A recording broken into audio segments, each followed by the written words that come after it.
જાતિ આધારિત વસ્તી ગણતરીમાં ઓબીસી માટે અલગ વિકલ્પની માંગ સાથે દાહોદ કલેક્ટરને આવેદન।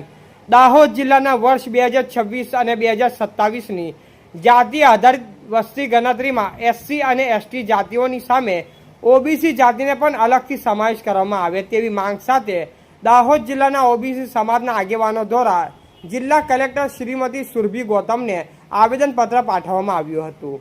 આ આવેદનમાં રજૂઆત કરવામાં આવી હતી કે આવનાર વસ્તી ગણતરી પ્રક્રિયામાં એસસી અને એસટી માટે અલગ ગણતરી કરવામાં આવનાર છે, ત્યારે આ ઓબીસી સમાજની વસ્તી અન્ય શ્રેણીમાં દર્શાવવા બદલે ઓબીસી માટે પણ અલગ વિકલ્પ આપવામાં આવે, જેથી સમાજની ચોક્કસ અને પારદર્શક વસ્તી ગણતરી થઈ શકે। આગેવાનોએ જણાવ્યું હતું કે ઓબીસી સમાજની વાર્ષિક વસ્તીનો આંકડો સરકાર સમક્ષ આવશે તો સમાજના હક અધિકારો અને વિકાસલક્ષી યોજનાઓને યોગ્ય અમલમાં મદદરૂપ થશે, જેથી વસ્તી ગણતરીમાં ફોર્મમાં ઓબીસી જાતિ માટે અલગ કોલમ અથવા વિકલ્પ ઉમેરવામાં આવે તેવી માંગ કરવામાં આવી છે।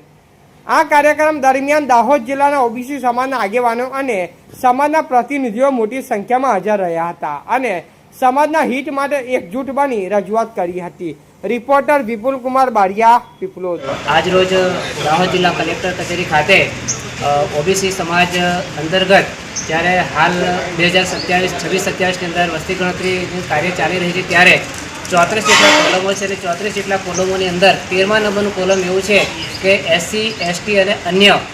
આ એસસી એસટી અને અન્ય સમાજની સાથે સાથે ઓબીસી સમાજની વસ્તી એટલી બધી છે ગુજરાત રાજ્યની અંદર અને સમગ્ર દેશમાં, ત્યારે અન્યની અંદર સમાવેશ કેમ?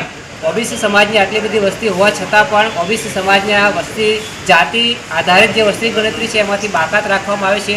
આ જે અમારી ઓબીસી સમાજની એટલી જ માંગ છે કે જે અમારી એસસી અને એસટીની જેમ ઓબીસી સમાજની પણ જાતિ આધારિત ગણના થાય અને આ દાહોદ જિલ્લાથી અમે શરૂઆત કરેલી છે અને સમગ્ર ગુજરાત રાજ્યના દરેકે દરેક જિલ્લાની અંદર પણ આ રીતે આવેદનપત્ર આપવામાં આવશે અને અમારો જે અવાજ છે એ બુલંદ રીતે સમગ્ર રાજ્યની સાથે સાથે દેશભરમાં આ રીતે અમે અવાજ બુલંદ કરી અને અમારા સમાજની જે માંગ છે ઓબીસી સમાજની માંગ કે એસસી એસટીની સાથે સાથે ઓબીસી સમાજની પણ જાતિ આધારિત ગણના કરવામાં આવે એ માંગ સાથે આજે અમે દાહોદ શો પધાર્યા છીએ।